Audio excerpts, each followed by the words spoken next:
Coming up on this week's episode of My Medical Mixtape. Time to flip the switch, everyone. They needed to talk about life, not about how to intubate a patient or how to diagnose the flu. You know, when you kind of break down that, Absolutely. It's me on the white horse here to save the day. Stories bring connection, and you feel less alone.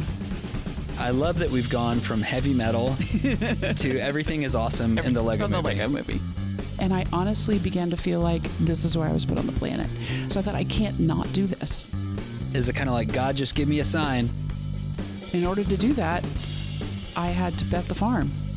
I actually really like opera. Yeah, you're not getting invited to the next party. When you realize that your patients are a bigger blessing to you than you are to them. Healing people, staying human.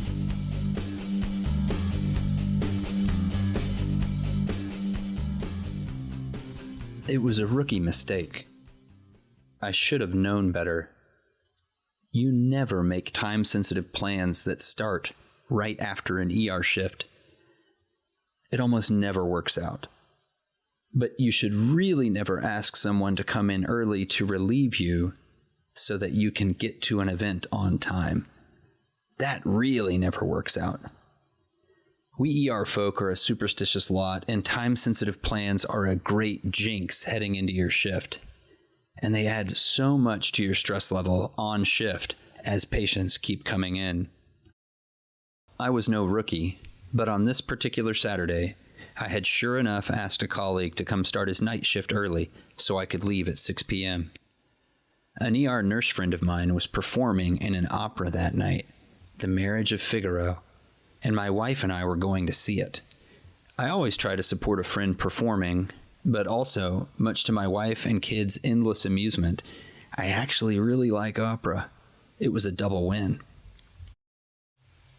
I only had one patient in the first half of the day. Can you believe that? One patient. Rick, a cancer survivor in his 70s, coming in with back pain. He was worried. Spontaneous back pain can sometimes mean cancer has come back and is spreading. I got him a little pain medication and ordered some x-rays. I was worried too. Rick did not seem surprised when the x-rays showed metastatic disease. His cancer was back and was spreading. I sat down at his bedside to talk. No, he didn't want me to call his oncologist. He would follow up. And no, he wasn't going to do chemo again. The first time had almost killed him. You know, it sounds crazy, he told me, but I'm actually so grateful for my cancer. If I had never had cancer, I never would have gotten to meet so many wonderful, caring people. We talked about how he was going to tell his son and how his next steps might look. I lingered in his room quite a while. I prescribed him some pain medications, and eventually Rick's good buddy came to pick him up and get him home. Only about 5 more hours now until I'd be leaving for a night at the opera. And that's when it hit the fan.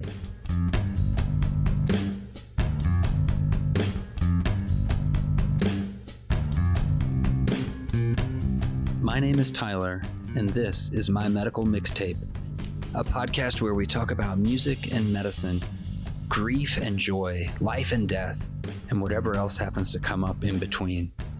These songs on the mixtape tell the story of my transition from emergency medicine into palliative medicine. Like all our episodes, today's stories are based on real patient encounters, with details and identifying information changed to protect patient privacy. Today we'll be talking about track 2 on My Medical Mixtape, Once in a Lifetime by the Talking Heads, and we'll have a conversation with the inspiring Krista Gregory, seasoned clinical chaplain and founder of the Center4Resiliency.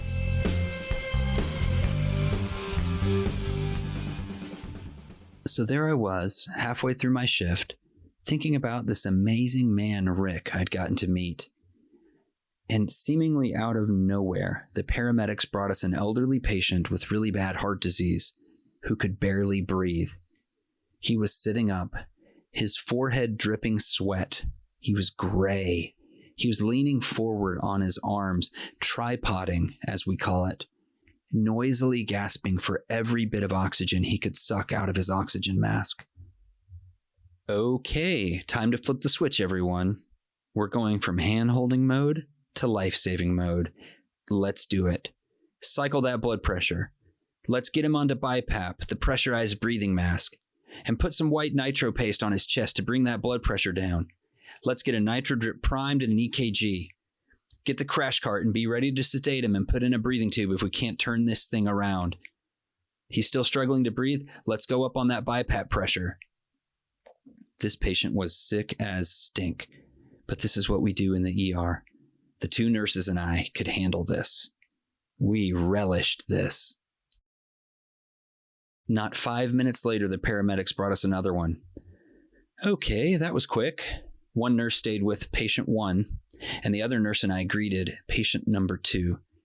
Paramedics told us what they knew. 83-year-old female, unresponsive, super low blood pressure, 60s over palp, heart rate 85, coming from a nursing home, blood sugar normal at 120, last known well, last night, didn't come to meals today, and somebody went to her room to check on her. We haven't had time to establish IV access yet. We took one look at her dry mouth, her irregular breathing, her wasted body, and knew we had to act fast. This patient was about to die. Our nurse got an IV started on patient number 2, and we started pushing fluids, blood pressure boosting medications, and got ready to put in a breathing tube. I mixed a syringe with dilute epinephrine mix to have at hand and gave a couple little pushes to patient number 2 in her IV to keep her blood pressure up, and I ran back to check on patient number 1. And that's when patient 3 was wheeled in through the front door and straight to the back by our receptionist. Slumped over in a wheelchair, patient 3 was barely breathing at all. I'd have guessed about 4 times a minute. His friend, frantic at his side, told us he'd taken too many pain pills on accident. This had happened once before. I reached my arms under his armpits, and the friend grabbed his feet.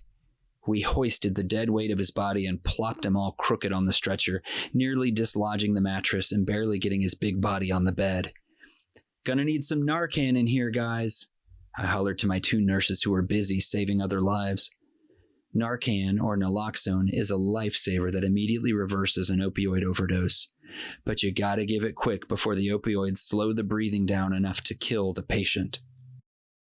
I hustled back over to patient 2 and gave some more epinephrine while my nurse ran over to patient 3 and squirted a whopping dose of Narcan up his nose. The patient awoke and began thrashing, breathing normally but wild and confused. He would need more help, but he was alive. For now. We asked the friend to calm him and headed back to put breathing tubes in both patient 1 and patient 2 and get them on ventilators.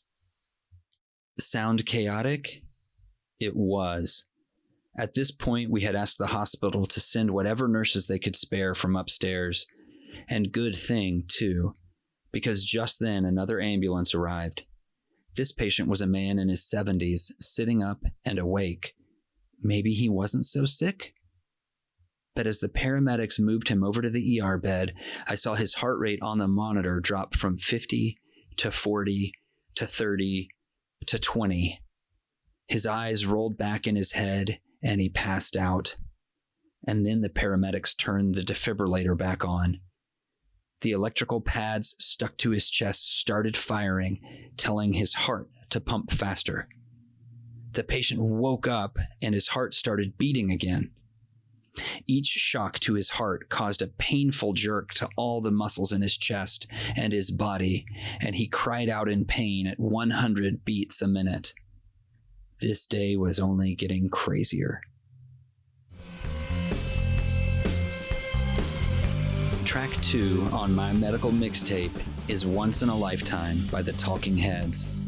What a banger. You know this song.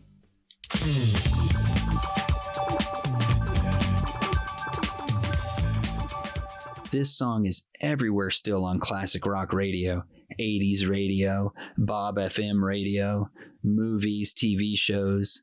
Its music video was a groundbreaker in 1981. My dad, philosopher that he is, pointed out to me one day that this wildly catchy song is actually pretty thought-provoking. You may find yourself living in a shotgun shack. You may find yourself in another part of the world. You may find yourself behind the wheel of a large automobile. You may find yourself in a beautiful house with a beautiful wife. He told me he would sometimes look around at how his life had unfolded and the beautiful wife on his arm and ask himself the very question at the end of this verse. And you may ask yourself, well, how did I get here? This is certainly the question I have been asked most often lately. Well, Tyler, how did you get here? People have really wanted to know why in the world I made the change from emergency medicine to palliative care. The two fields of medicine seem a world apart. I myself didn't see the change coming. I never would have predicted it 10 years ago, but life throws us many curveballs. Over the last couple of years, when I looked around for what I was wanting and needing in medicine, slower pace, deeper dives into patients' lives, more human connection, I realized that palliative medicine checked all the boxes. Or at least, that's what I hoped. I really had no idea where it would lead.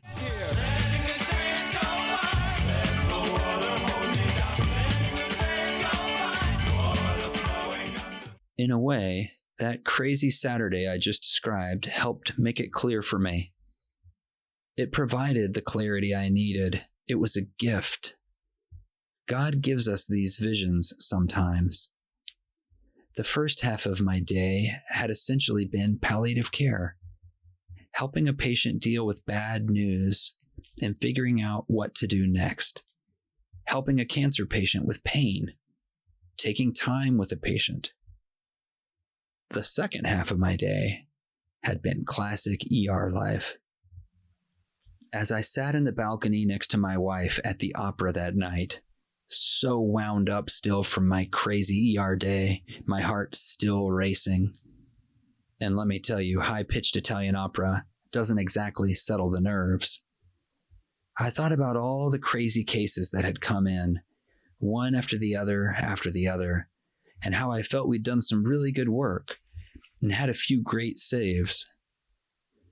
But mostly, I thought about Rick, and how this many years into medicine, that's how I wanted to spend my time with patients, talking with patients like Rick. Making a big change necessarily involves some risk. Maybe it doesn't work out at all. Maybe this change would be a huge tornadic disaster as alluded to in this song. Maybe the plan will backfire, and I'll end up slapping my forehead over and over again like the Talking Heads lead singer David Byrne does in the music video for this song. And you may ask yourself, am I right? Am I wrong? And you may say to yourself, my God, what have I done? Fortunately, there's been no need for head slapping so far. It's not for everyone, but I love the music of the Talking Heads. I love their 1984 concert film, Stop Making Sense.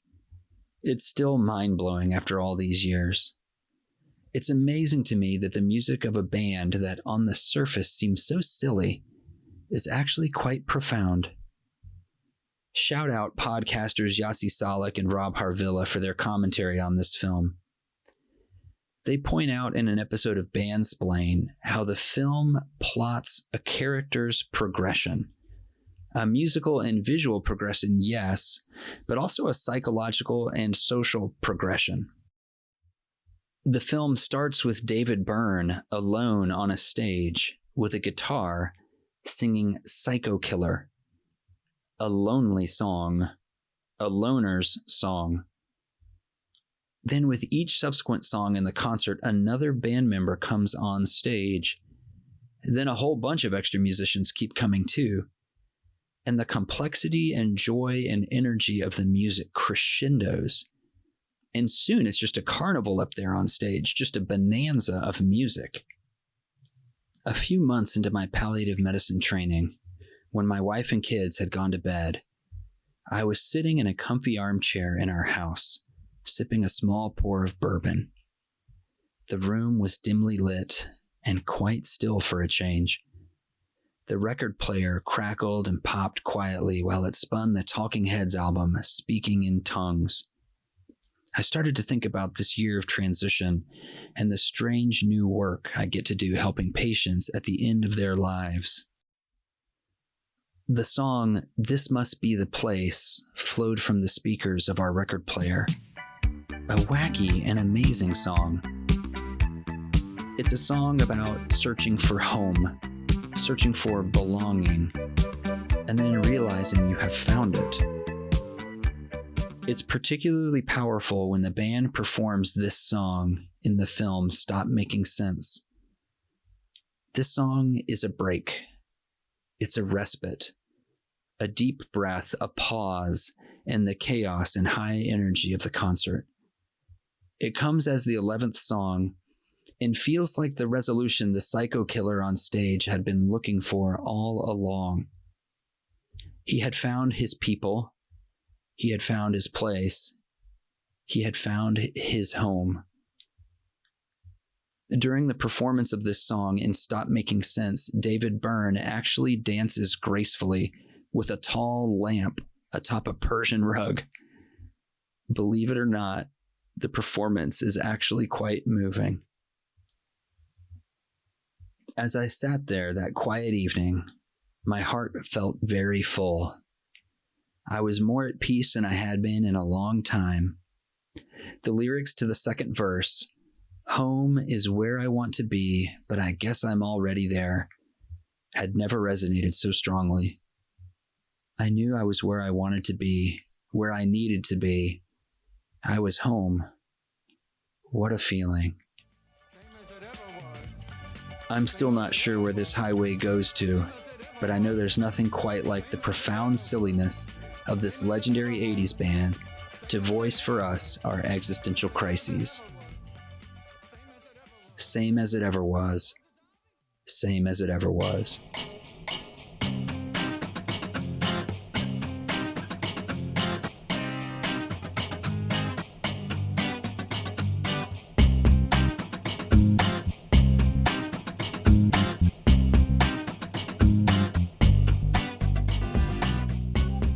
Guys, well, with us today on My Medical Mixtape is the one, the only, Krista Gregory.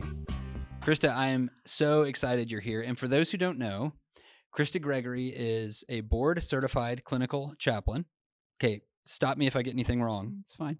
That's good. You've been in healthcare for over 25 years? Oh, yes. Yeah. Okay. Longer. Yeah. Okay. You're the founder of the Center for Resiliency. Yes. I mean, I'm sure there were more. You're very humble, so I know that you'll probably say, "Oh, lots of people helped," but yeah. This is your baby. Also, the founder of Mortals in Medicine, yes, which I hope to talk about more. I would go so far as to say you are also an agent of culture change. Good. I want to be that, and an inspiration. Thank you. So there you go. I like. Should that. I add That's more things? No, that's a wonderful introduction. I can take that. I'll take all of that. Thank you very much. Okay, good. Well, Krista, thank you so much for taking time out of your busy day to spend some time talking with us. Of course.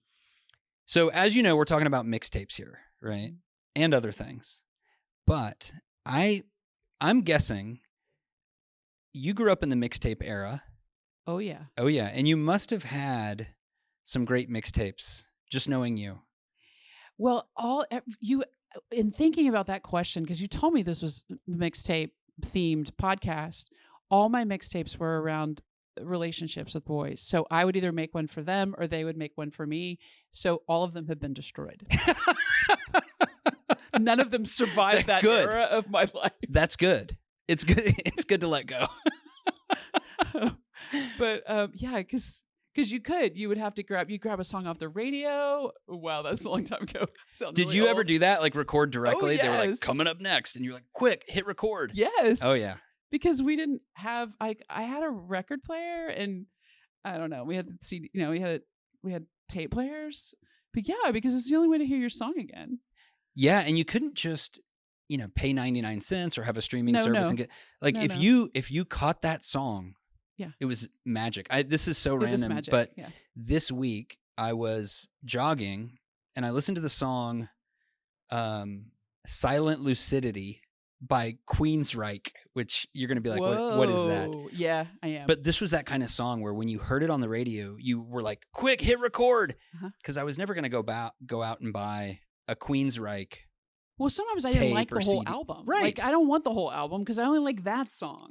I only wanted that one. I didn't want the whole thing. And I'm kind of that way with music. So. Yeah. So, okay. So how intentional were you with your song choices on a romantic mixtape? I mean, was it like if you read the song titles, you were reading a love letter? I mean, was it that dead on? No. I am all into lyrics. Lyrics Okay. are my thing because lyrics are storytelling. Yeah, And absolutely. those are the kinds of songs I like anyway. It's got to tell me a story. If it's like boom boom over and over again, it's not really telling me a story. I'm not interested. So the titles would sometimes reflect what the song was about, but sometimes not.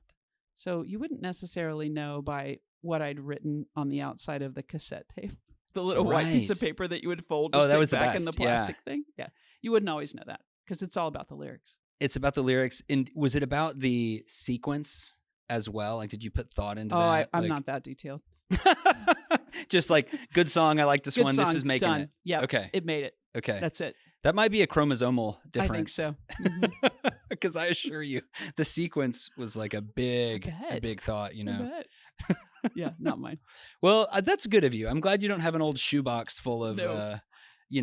and you're out in the garage at night listening to Styx or Journey or No, I just pull Aria it up Speedwagon. I just pull it up off of Spotify or There you go. or whatever non protested music thing I can have on my phone. Very good. Very good. Okay, so Krista, Alright. you were just telling me that there's one tape that you've hung on to. Yes, there's a tape. I'd love to hear more about that. Gosh, do I tell people this? Are they going to be listening to me? When I was a senior in high school, I dated the drummer in a heavy metal band That's incredible. named Mantra. And he was a great guy, liked him a lot. And I have a cassette tape of their music. Oh, that's really cool. Mm-hmm. That's different than a mixtape. That's like It original is. production. It's original production, but It's their handwritten on music. the That's outside of all their cool. songs. And yeah, Did they ever, launch? Did they try to go? they did. They tried to launch in Houston and played a couple clubs, and then they all went to college, and that got a little hard to do, but they played a few times. Good for them. Yeah. I hope that somewhere drummer, wherever yeah. Mantra is, that they're still playing music in some way I hope in their so, life. too. I do too. That's cool. Yeah. Well, I was never worthy of my musicianship. Wouldn't have landed me in a band. So anyway, that's really cool. Well, Krista, I know that you love and value story. You even mention it when we're talking about a mixtape. And the reason I wanted to have you on this episode is because we're talking specifically this time about transitions, about big changes, about kind of going for it and not knowing how things are going to go. Mm-hmm. And you have a pretty cool story about that. Yeah. How long ago was this big change for you?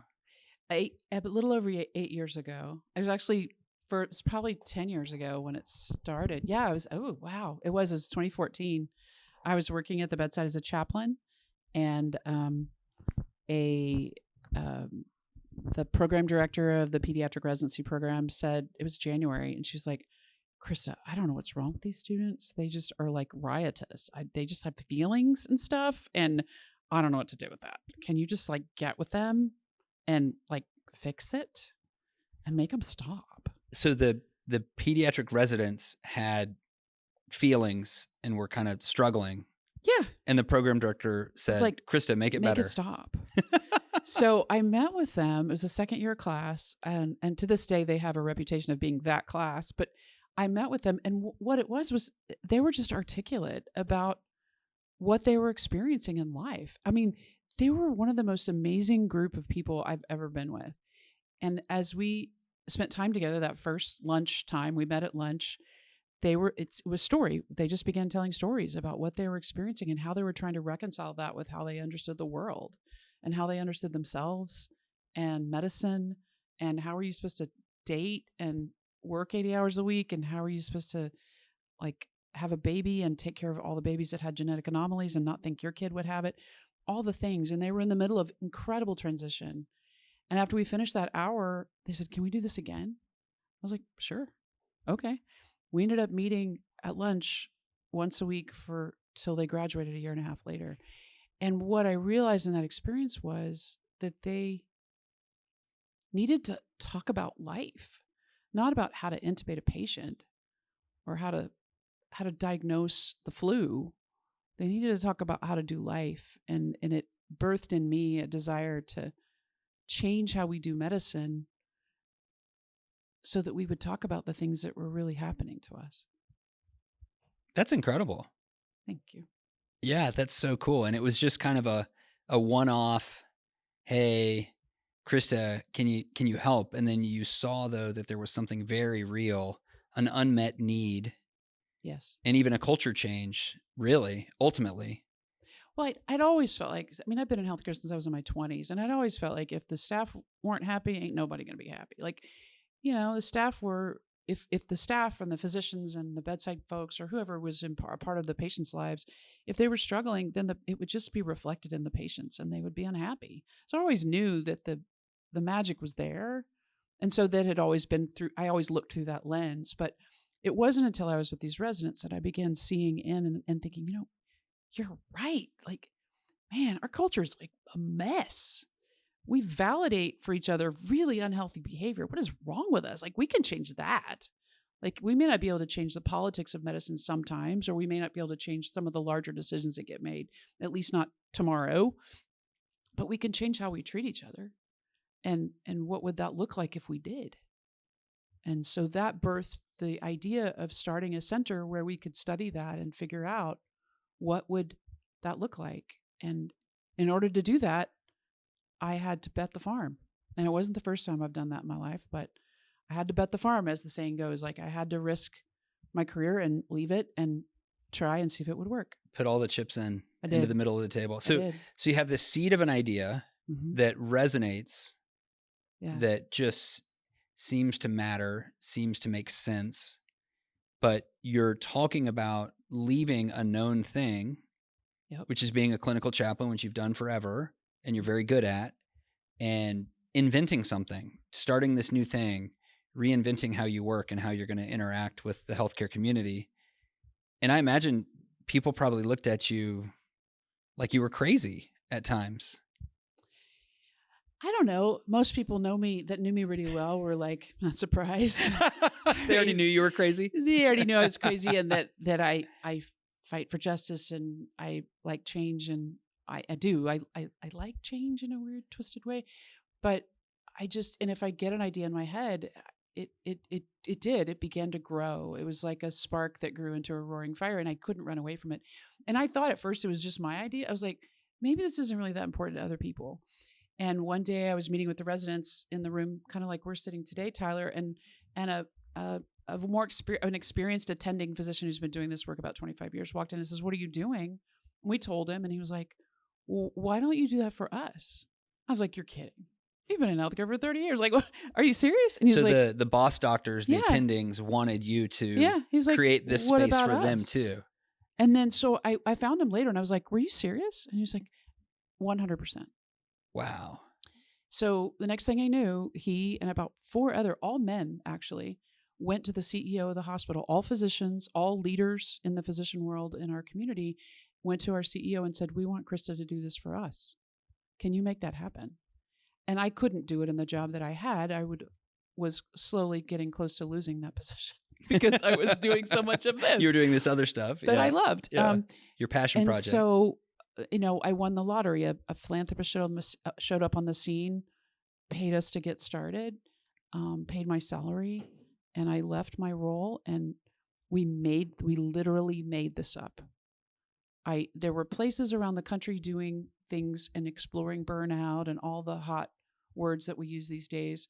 Mayo Clinic and Harvard and Stanford were all looking at that stuff, but nobody was working with the people on the front line that I saw at the time that were in the middle of it. That's what I had known. I'd burned out so many times, I'd lost track because I just either gave it all. I would be like the person on the court until the last buzzer, and then I would collapse. That's how I played basketball, by the way, when I was in high school. And that's how I did everything. And so that's how I did healthcare. I really didn't know any other way to do it. But I wanted to see if I could figure out how, because I knew there were other people like me. That's so inspiring. So you invented a thing, the Center for Resiliency, and all the things it does. What exactly do you do? What is this? Well, it now has 11 different programs. Does that sound like a workaholic? It has 11 different programs in it. But I just started out what I later learned doing ethnographic studies, basically talking to a lot of people, most of them that I already knew, and said, what should we do differently? What could we do differently? What do you want? Like, what would make a difference for us? What do you think? And people just began to come up with really random ideas. And I was like, that's kind of interesting. Maybe we'll try that. That's how Mortals in Medicine is a storytelling night. That's how that started. Somebody's like, when I was in residency, we just got together at a bar in New York and we just talked about what happened during the day. And it was really cool. And then the next thing I knew, we kind of made it like a stand-up night. And she's like, what if we could do that in Austin? I said, why not? I said, we just have to find a bar that we could do it in. I said, I'm not doing it at a conference room on a Friday night. That's boring. Thank you for that, Krista. You're welcome. I was like, who wants to do that? I said, it's got to be hip and fun and cool. I mean, keep Austin weird. Let's make it so it's something I would want to come to whether I was at work or not. And so it took us a few years to find a venue for that.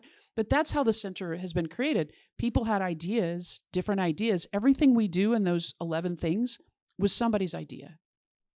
And they said, what if we try this? I said, sure. If we tried it, doesn't work, we won't do it anymore.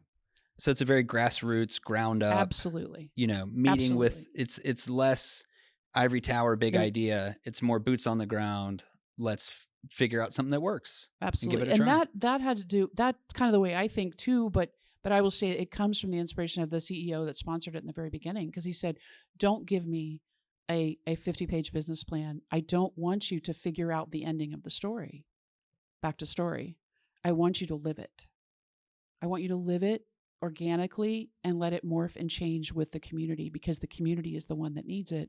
And they need to define what this looks like. Your CEO told you that? Uh-huh. That is awesome. Yeah. He's not here anymore, but yeah. That is so cool. Oh my gosh. Yeah. Well, you've really lived into that. Yeah. Well, it's And- important to me. I respect people too much. That's what I tell people. I said, I'm not going to bring you into something that's just kind of like, oh, I think this is a nice idea. It might make us feel better. Like that's great. And there's wonderful opportunities for people to do that out there. But for me, it was really important that I could say, we're going to try this.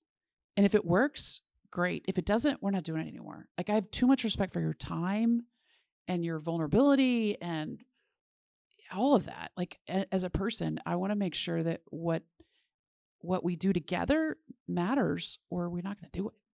I'm kind of that way about meetings. Like, don't have a meeting if it's not going to have some kind of, we don't need to talk just to talk. We need to make something happen that wouldn't have happened if we weren't in the same space together. That's awesome. So you have 11 arms of this thing. The one that I'm familiar with is Mortals in Medicine, which is so cool. And for those who don't know, it is a hybrid. It's an in-person and a Zoom. It is now, yeah. Healthcare storytelling night where there are drinks, there's community, and people get up and they tell a story. Yep. Pretty much, huh? It's that simple. We started out at a local watering hole with 35 people that first night, and mostly physicians who were a part of helping to figure this out. And it was a huge success. People loved it. We did it a couple months later, and we had 78 people. And at that point, we'd outgrown that venue. And the next time we did it, we had 100. And it just kept growing from there. And it was pre-pandemic, so it was all in person at the beginning. Then the pandemic hit, and we're like, we can't stop. So we went virtual for several years. And then when the pandemic settled down, we'd added all these people from all around the world. And they were like, don't leave us out. I was like, what? They're like, no, I'm in Japan, or I'm in Turkey, or I'm in Germany. Or I was like, okay. And so we went hybrid. And that way those people could still be a part of the community. And I call it the community. It's the Mortals of Medicine community. It's a community of people that care about each other. The listeners are just as important as the storytellers. And we come together and hold space, to sound really dramatic, hold space for people to be heard. And you can't get that any other place but with people that really get it. There's something very powerful about sitting with other people who've been where you've been.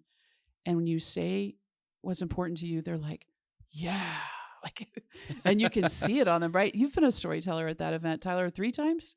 That's right. Mm-hmm. Yeah. Yeah. And did you get that impression? Like, Oh, people it's are looking at you unbelievable. like, wow, like he put words to what I was already feeling. And that whole, but also your whole notion, and you don't, again, you're, kind of making fun of your own language here, but the holding space is real, that other members of the community are holding space for that story to be spoken. And it doesn't happen otherwise. Yeah, I tell people that. I'm like, if you just came tonight and you're just here for the first time, or you've been many times, don't think that if you sit here and never talk to a soul for the entire time you're in this space, don't think that it didn't matter. Because if you weren't here, we wouldn't be here. That's exactly right. You have a role in this, even if all you're doing is sitting in a chair. Yeah. You have a role that's just as important, and never forget that.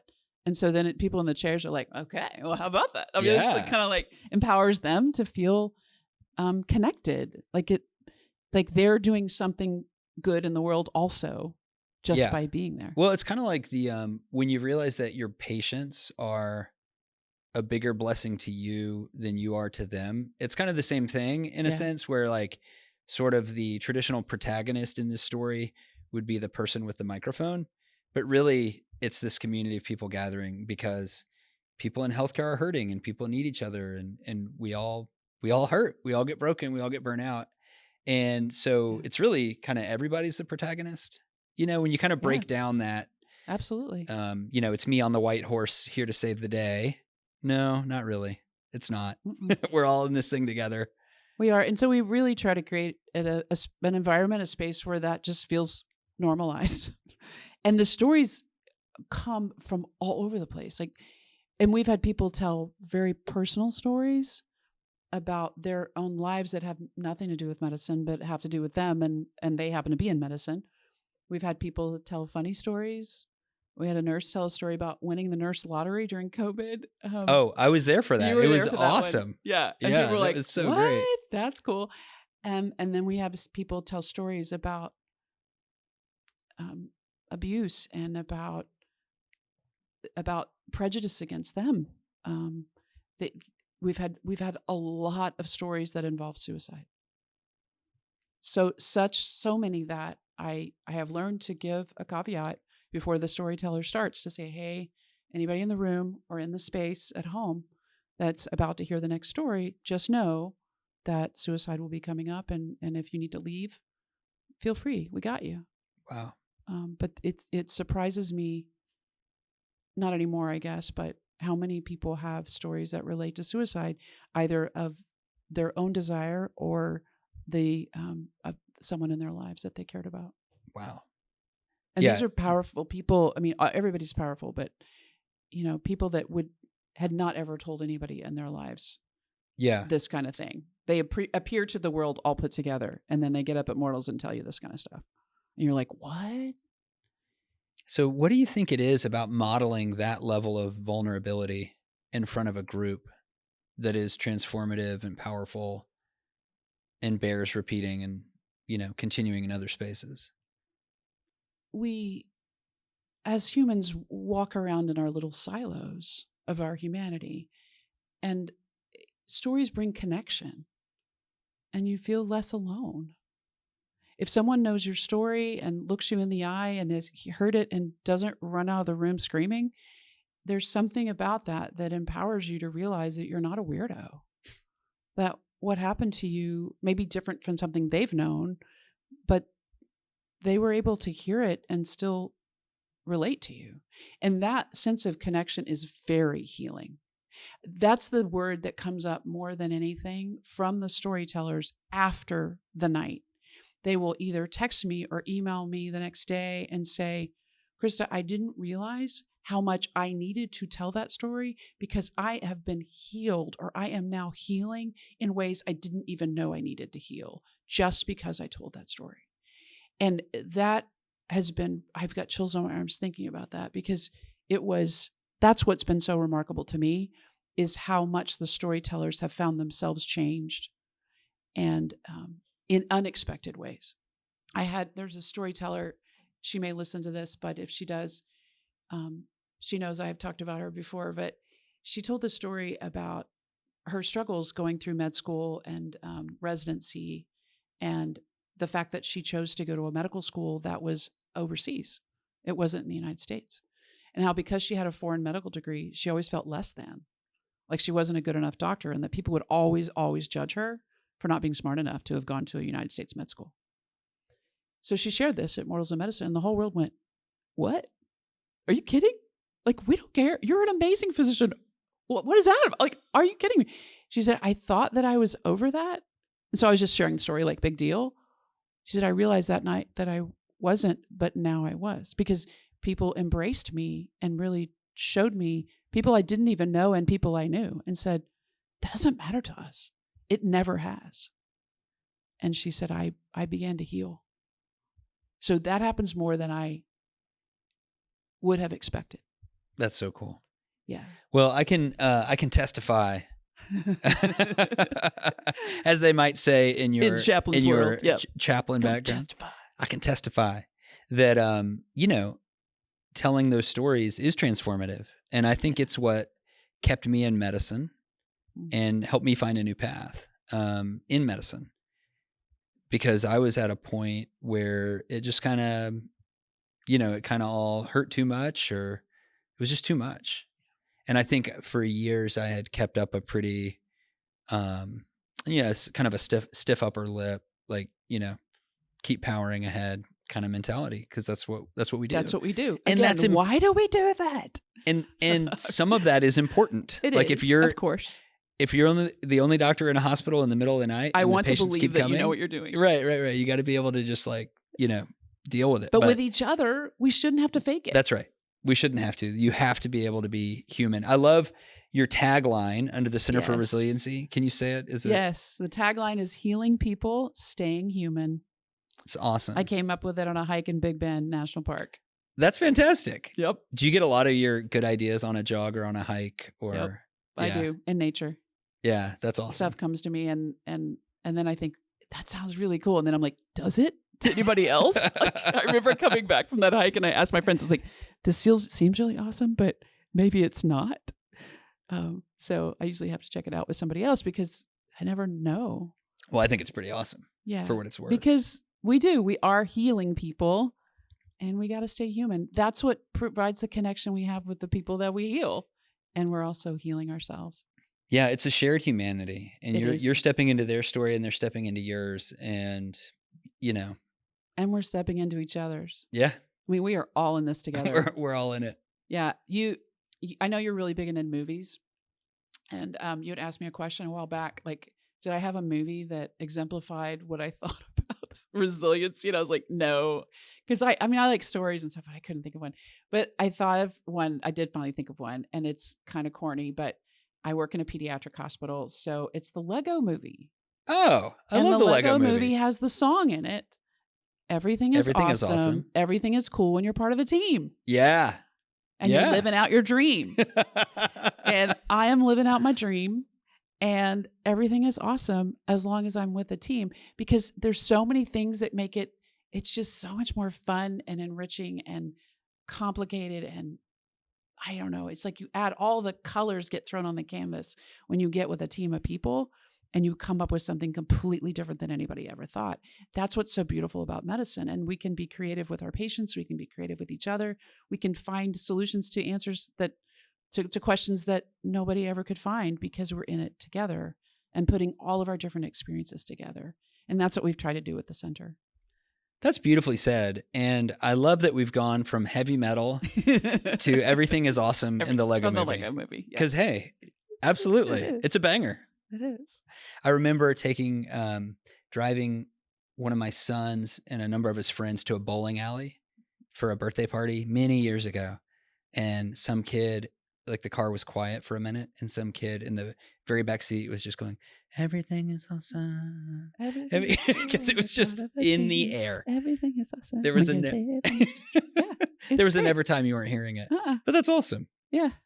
Okay, so I want to ask one more question about this transition. Did you ever struggle with fear or worry, or are you just like, nah? You're like the head of a pirate ship, just heading into battle, no. unafraid. Of course I struggled with fear. And it was interesting. I've done a lot of, like I said, I've bet the farm before. And one of the other times in my life, which I won't talk about on this because it's really painful. But I bet the farm and I lost. Like I lost everything in my life with that choice.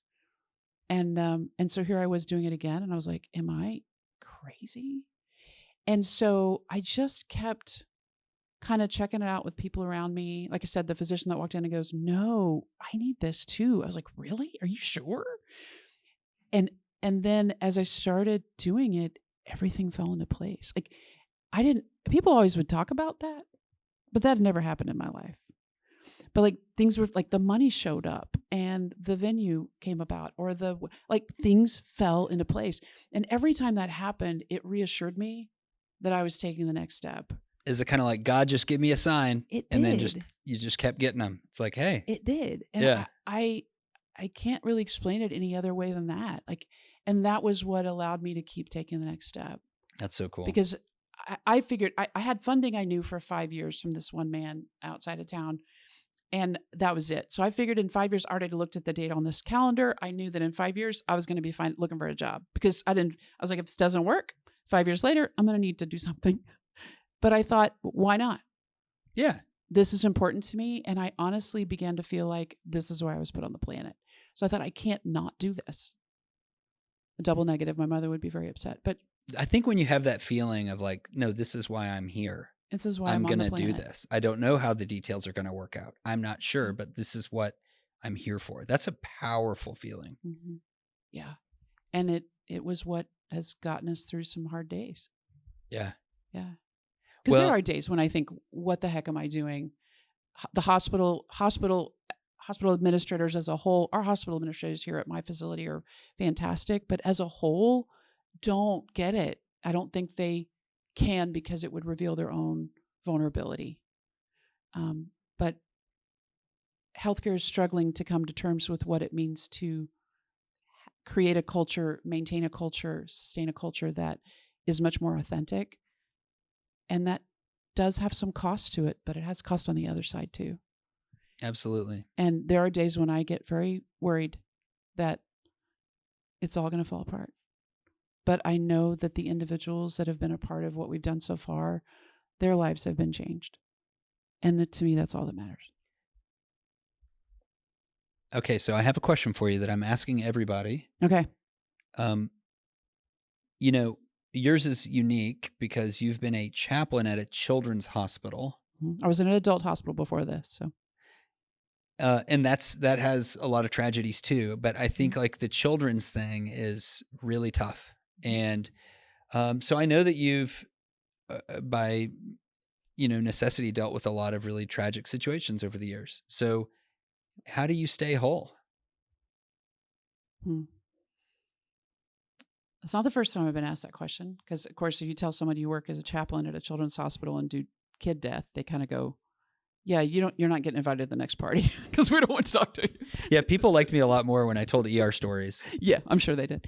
No, it's all about finding meaning.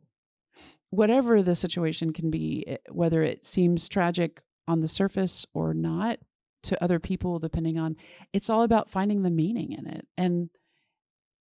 And most of the time, I could find meaning along with a family that was going through a challenging moment. Sometimes you couldn't, and you just had to own that this was what it was. But I think all of our lives, there's a poem that I read years ago, and I need to find the name of the author. I think it may have been anonymous, actually. But it said our lives are made up of little chapters. And I just consider all of these children I've gotten to know who aren't on the planet anymore are just little chapters in my story. And I'm a different person because I've gotten a chance to know them all. And I feel really privileged. Some of them lived 2 days. How many people on the planet got to know that kid? Not many. But I you did. Did it change me? Yeah, it did. Did it change me for the worse? No, actually it didn't. It's made me appreciate life. Hasn't made me anything. It has brought me to a perspective to appreciate my life. And it's taught me that joy can be found anywhere, even in the most painful, dark circumstances. And I wouldn't say that I've always felt that in my life, but children struggling really teach you that. That is so beautiful. Thank you for sharing that. You're welcome. Now I have some really important questions. Okay. I'm ready. Jazz or classical? Classical. Beatles or Stones? Stones. Wow. Okay. You didn't expect that. Wow. No, I didn't. I almost Yeah. breezed right past it. Nobody says Stones anymore. I like Good the for you. Stones, yeah. Biggie or Tupac? Ooh. Tupac. Stevie Nicks or Blondie? Stevie Nicks. Cat Stevens or James Taylor? Oh, that is too hard. I can't do that. Oh, I love Cat Stevens, but I love James Taylor too. Cat Stevens, just because there's some really special stories about Morocco and Cat Stevens. Okay. Okay. Cyndi Lauper or Madonna? Ooh.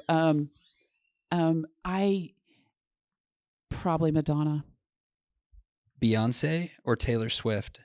I'm a Swiftie. Drake or Kendrick Lamar? I don't even know who Kendrick Lamar is. But I played Drake at a memorial service for a kid here at the hospital. So you go Drake? Probably because I don't know who the other person is. And we had to try to turn the music down every time the curse words would come before the sisters heard it. Wow. You got to be on the dial. In the auditorium. That's fantastic. U2 or Radiohead? Radiohead. Oh, you're hurting me. You're hurting me today, but that's all right, Krista, because you've done a lot of good for me over the years.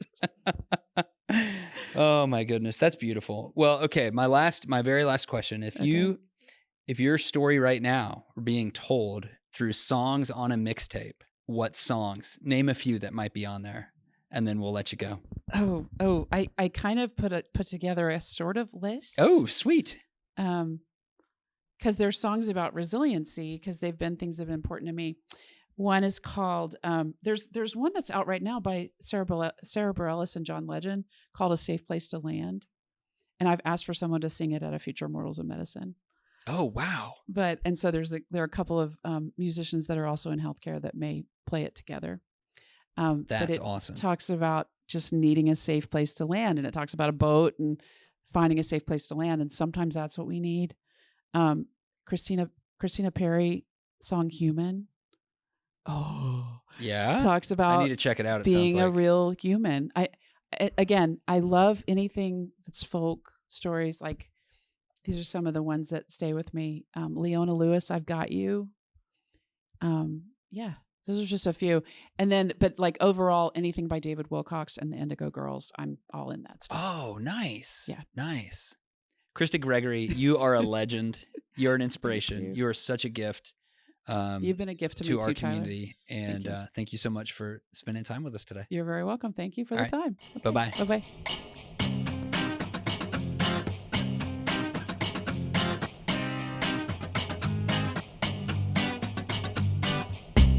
This episode of My Medical Mixtape has been a Crash Cart Campfire production. Thank you to our editor, Sarah Brager. Thank you to our special guest, Krista Gregory. Please check out her work at Center4Resiliency.com. That's center, the number 4, resiliency.com. And there you can find a link to the healthcare storytelling community, Mortals in Medicine. Please also be sure to check out Talking Heads Once in a Lifetime on your favorite music streamer, or even better, find it on vinyl or cassette. See you next time, friends.